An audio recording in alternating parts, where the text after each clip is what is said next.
Chapter 5, Adventure 3. Mrs. Bunny started to think about her reign as queen and realized she needed somebody to take her place when she could no longer rule. She needed a son who would be the prince.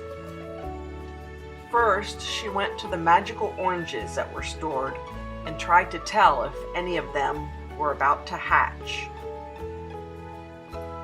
She remembered the rumors that had occurred when she showed up.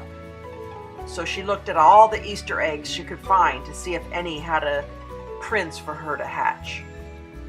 She even sat on them for a while, but no luck.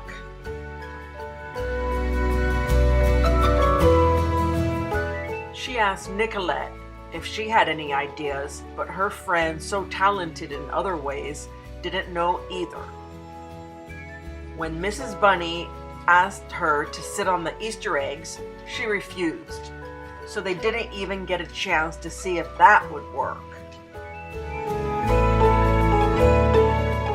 In her searches, Mrs. Bunny came upon a magical doorway, but she decided she would wait for another adventure to explore that. Woo, was she getting tired. She decided to go home and eat lunch. She went home and ate some lettuce. It was delicious and revived her a little, but she was still pretty tired. Who else can I ask, she wondered.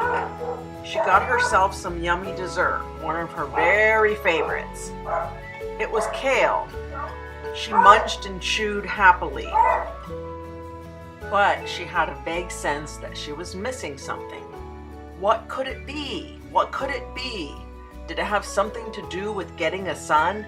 She kept thinking and munching, and suddenly she thought, the kale patch! Quickly, Queen Mrs. Bunny scampered out to the kale patch to look for a son. Fondly, she thought about her own childhood and how everyone thought she was so cute. A little white angel, that's what I was, she thought to herself. She looked everywhere, not just in the kale section, but in the entire garden. She carefully examined under every single leaf and did not see a little white angel anywhere. Now what should I do, she wondered, but then she heard a shout. Your Majesty, Your Majesty, look what I found running out of the kale patch. It's your son. It was Winkle shouting, her trusted servant. She halted in her tracks.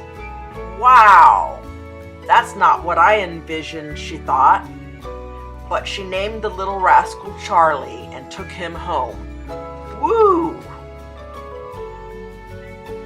Mrs. Bunny had a sneaking suspicion that her biggest adventure yet was still ahead of her.